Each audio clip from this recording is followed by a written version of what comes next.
Hi, good evening. Tonight I want to talk about the trolley problem and why it is false.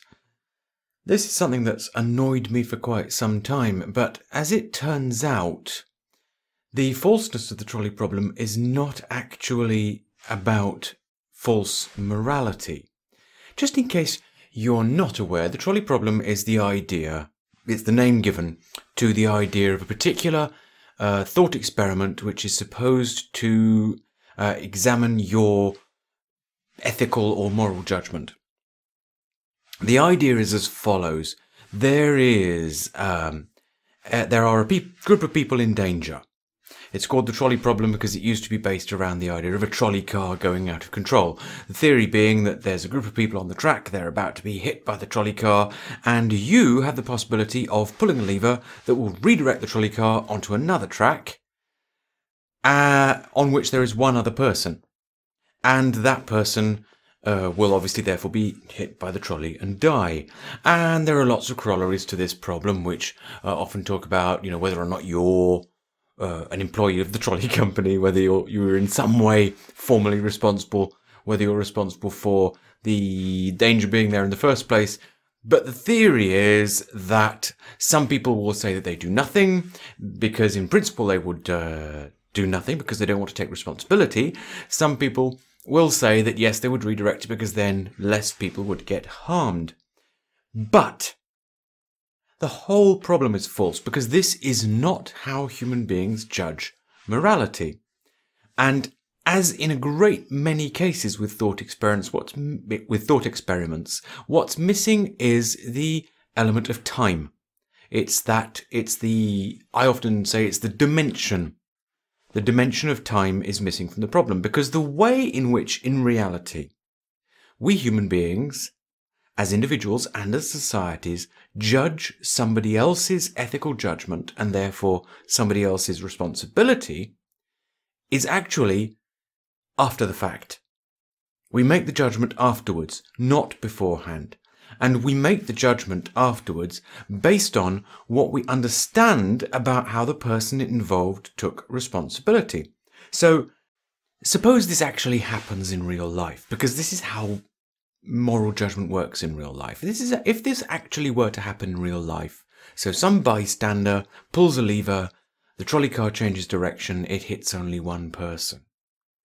What we want to know when we examine their action is we want to know what was going through their mind. We want to know why they took the decision that they took. We want to know, because what we want to know is whether or not they believed that what they were doing was for the best. What we want to know is whether they believe that what they were doing was in some way helping the situation, that their goal was to minimize harm, that their goal was to prevent something much worse from happening. And indeed, if somebody who has the opportunity to pull a lever change the path of the trolley doesn't pull the lever, what we also want to know is, after the fact, we want to know why they took that decision not to intervene. And so it's not the choice between let the trolley car keep going and crush the group of people and change the direction and hit only one person. That is not where we as human beings make our judgment. Where in reality we make our judgment is the state of mind of the person who took the decision either to intervene or not to intervene.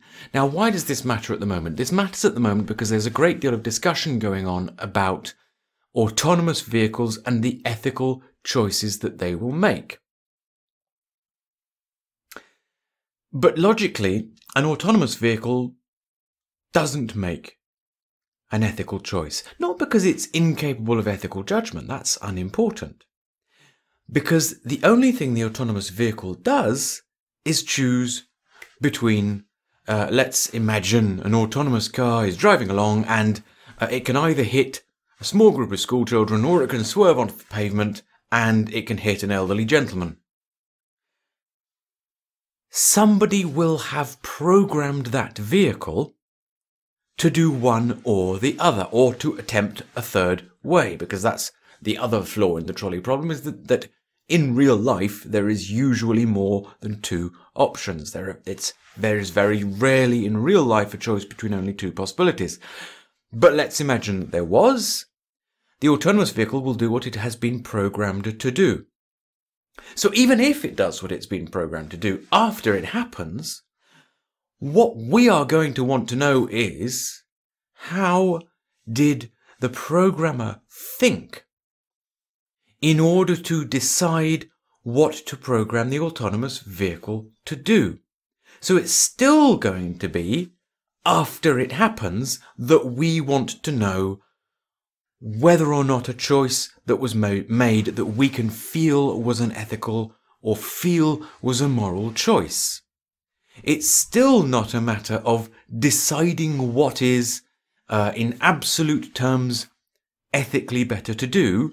It's still, as it always is in the real world with human beings, it is always about how we judge the way in which the person who took the action, the way in which the person who took the decision was actually thinking about it. Were they thinking about the consequences? Were they thinking about their personal responsibility? Did they understand, did they realize that whatever choice they made, they would feel bad about it?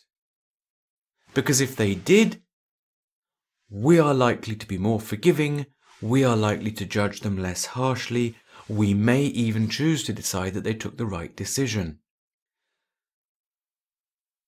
With autonomous vehicles, it is a mistake. Indeed, it's a huge distraction to imagine that someone has to work out in advance what the correct answer to various ethical problems is. They don't have to. What they have to do is they have to try to design a system to control the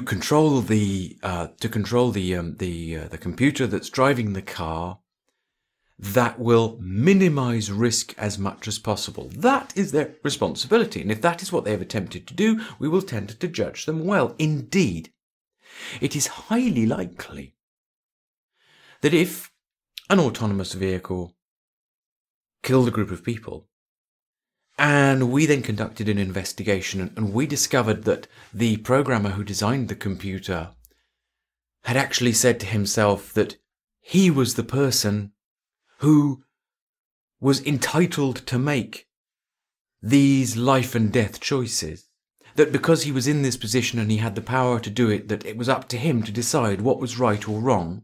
And so he had programmed his computer based on his ideas of what was right and what was wrong, and that there was a clear, predefined decision tree. We would very likely think that unethical.